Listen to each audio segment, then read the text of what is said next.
Welcome back, ladies and gentlemen. No one left but us. Bring you another YouTube Unreal Engine tutorial. Last time where we left off, we set up our widget status HUD, made our health, stamina, and mana variables. We checked to see if our character was dead, and that's all we did. Oh, we set up the variables for our health, stamina, and mana. So, like I said in the last tutorial, we're going to put in a little run system now. First things first, let's go to here. Let's go to our third person blueprint, open that up. Third person character. Tick. Forgot to comment this part out, so let's comment that real quick. Highlight C, and we're just going to say add widget to viewport.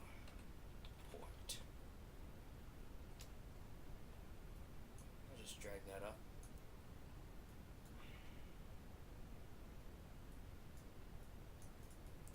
And then highlight this and say event begin play. There we go. Got everything nice and highlighted, commented, and compile and save right there. I'm gonna do the old stereotypical.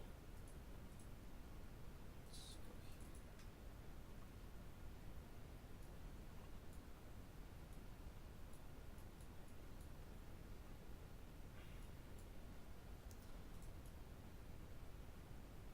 Stereotypical run, and we'll just make it so that way our character sprints. So what we have to do is we gotta set up four variables. I'm using my other game as a guide almost. I do play around quite a lot in Unreal. So first things first, find a nice empty space. We'll go about right here. Right click, shift, because you usually use the left shift to run. Now let's create our variables really quick. So we need a boolean called canRun, because of course if he's out of stamina he shouldn't be able to run. At least I think so. Maybe he sacrifices health or something in your game. Is running.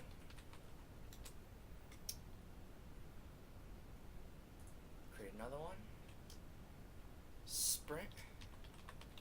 Speed. We will set this as a float. A float is a number with infinite amount of decimals.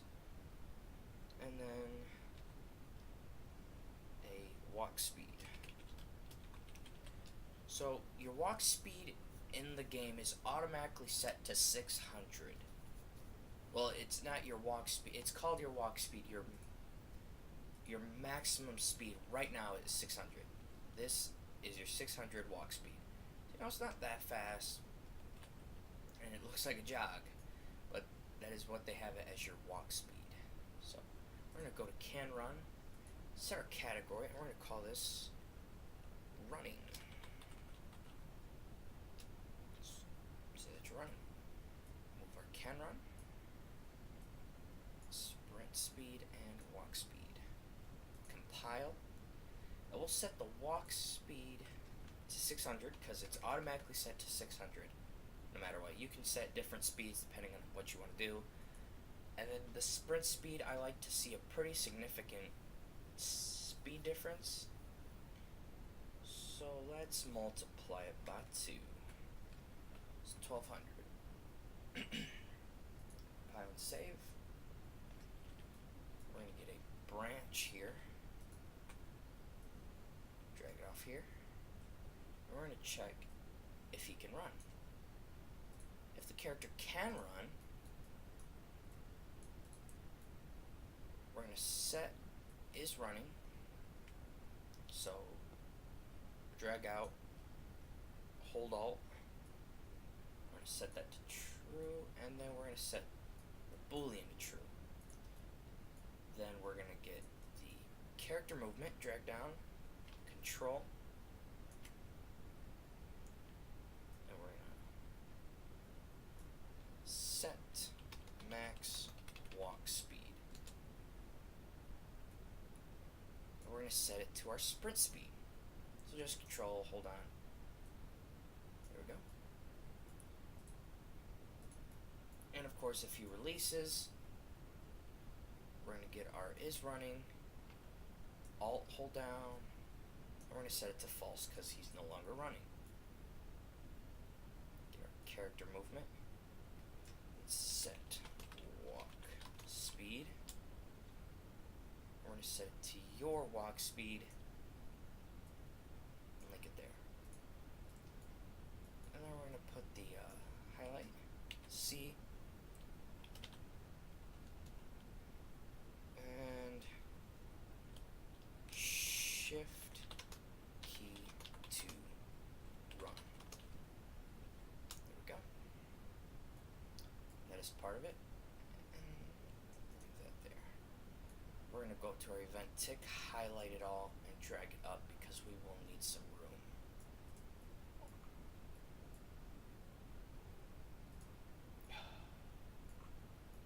So, first things first, we're going to get our character movement. Drag that out, get. And then we're going to get max walk speed. Branch equals a float. And we're going to set it to 600 because this is your automatic default speed.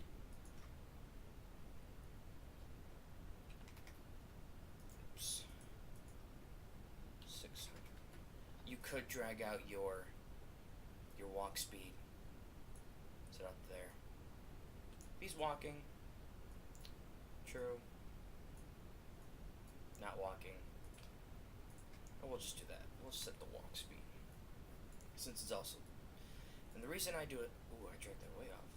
The reason I do the sequence for the event tick is for this. Because we're going to check this every second. Because of course we want to know if he has enough stamina to run. Has he pressed the sprint button recently? And so and so. So we're going to delay.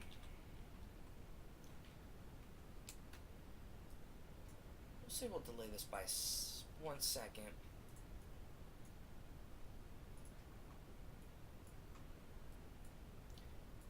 And we'll get another delay. Oops. Another delay. And we'll set this to 1 second. We'll go to current stamina. So let's go to our statuses. And get current stamina. Control drag. Move that down a bit. Close that. Open back up. Drag this off and minus float minus float. And then a plus. The plus is to have him recover his stamina. If you don't want his stamina to automatically recover, forget the plus and forget one of these delays, the false. The false yes, the false delay, I believe. No, forget the true. Because the true checks to see if it is equal to 600. He will start regenerating stamina, so get rid of the true if you don't want him to automatically regenerate stamina. If you do, keep with the plus and minus. So then we'll say he minuses 5 stamina every second, and every second he gains 1 stamina. We set this to a clamp float. This stops it from exceeding or going below a certain value. Control copy, Control V, hook it up to the value. You can't have anything smaller than 0, but the max he can have is 100. You can't have stamina greater than 100. We're just going to link this up here, compile real quick, and go back to our statuses. In current stamina, we're going to Alt, drag in, and grab another current stamina, and drag that in. Link those up really quick. And with the minus, hook it up to the bottom, and with the top, hook it up. I could have done that better. Let's just do that real quick. Makes it look a bit better. There we go. Now, no matter what, we're going to be checking, can he run? So, we're going to put another branch. Condition will be if current stamina is equal to this 0, 0. Drag these. And of course, we're going to set. So go back to our running. Set can run to false. And if it is, current stamina is greater than 0, we are going to set can run to true.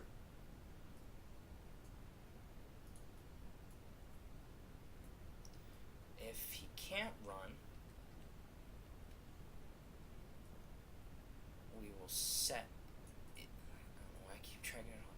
We will set is running to false because it will stop him from running. Because if he can't run, he can't run. This is a double checking. And we get character movement.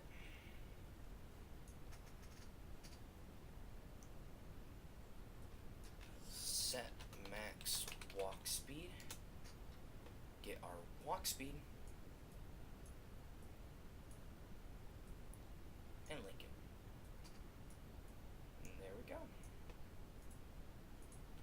Let's drag out. I know it's a lot for just something so small as to check it and see if he can run. But it's double checking itself over and over again to make sure he can run, and it's making sure it doesn't make any errors. This is a pretty foolproof way to gain stamina back and lose stamina. So we're just going to highlight C. We're going to say check if player can run. Check if player can run. So we're going to check to see if the character's max walk speed is equal to the regular walk speed that we set. Delay, clamp, stop it from exceeding 100 and stop it from going below 0. He's going to gain stamina if he's not running, and he's going to lose stamina if he is running. If his current stamina is equal to 0, he's going to stop running and start gaining stamina back. If current stamina is greater than 0, set can run. Now, if you want him to say he can't run after so long, well, let's just show him that he can sprint. So, play game, and boom. See the speed increase. Really hard to tell. Our stamina works. He's losing 5 every second. So you could run for a pretty decent time.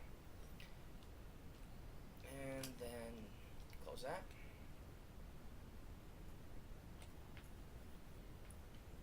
And then we'll say he needs to have a maximum of 10 stamina points.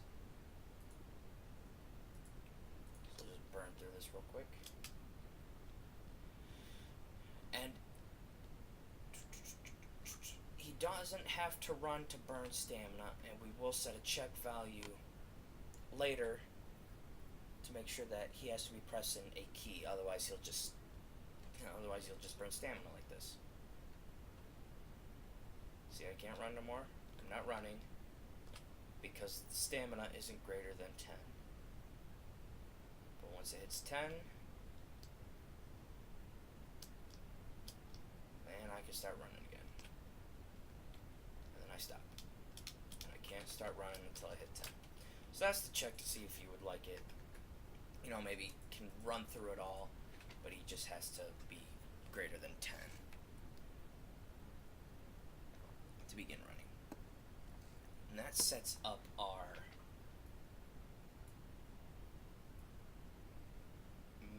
running. Let's see.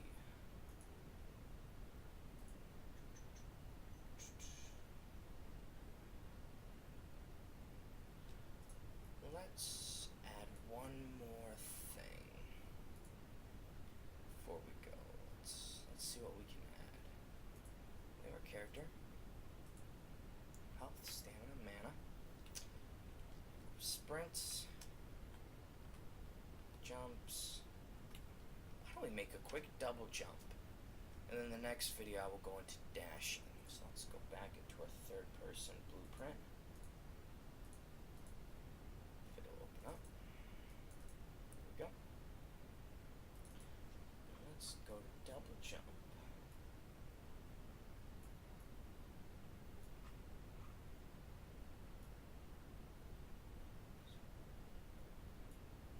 Nothing too bad.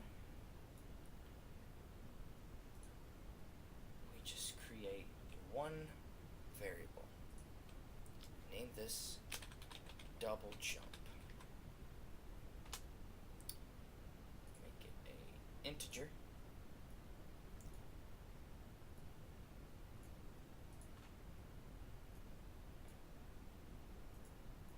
And then where's the input action jump?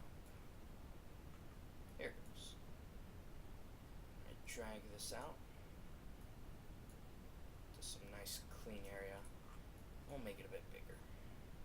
We will need to put it by the event on landed. So yeah, this will be good. We can put the event landed below. So we're gonna make the comment a little bit bigger. And then we're going to set up a branch. So, branch. We'll get double jump. Get. If double jump is less than 2, oops, integer less than integer, we're going to make it less than 2, because he can only double jump twice. If that's true, we also get double jump.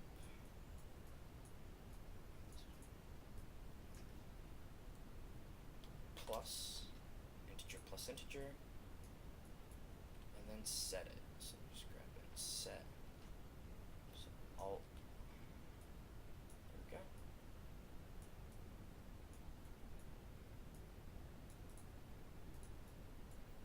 And then link it with the jump. We'll grab event on landed. Use a sequence with it, because this will be part of our dash, because we will need to use this for our dash. We're just going to bring it up here. We're going to set double jump to 0.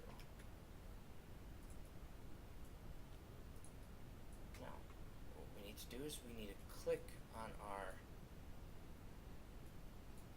jump, compile and save real quick, then click on jump and go to class defaults, and jump max count, set it to 2. I don't know why. 2. And you can make the jump hold time so the player can hold down the jump button longer, and he'll continue to float and rise. Let's just check this out. 1, 2. There we go. 1, 2. 1, 2. 1 and 2. So the jump is all set up there. Make this a bit smaller so it looks a bit neater. Blueprints will tend to get very, very messy if you don't keep things well organized. Highlight C and then just put event landed. And there we go. That is the end of my tutorial for today. I think it went smooth. I didn't have to stop it and edit anything, I don't think. Please like, subscribe for more videos. I'll do it even if you don't like and subscribe. So,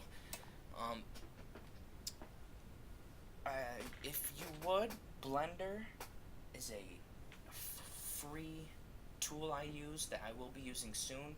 So if you'd like to download Blender, that is something I will be using and showing you how to animate with, and importing it into Unreal, so you can make your own custom animations, weapons, and such. Because when I look up things like that, people show how to do animations, but I've yet to see anybody put weapons from Unreal or from Blender into Unreal, so I hope to put that in my next video. Thank you for watching. As I said, please like and subscribe, and see you later.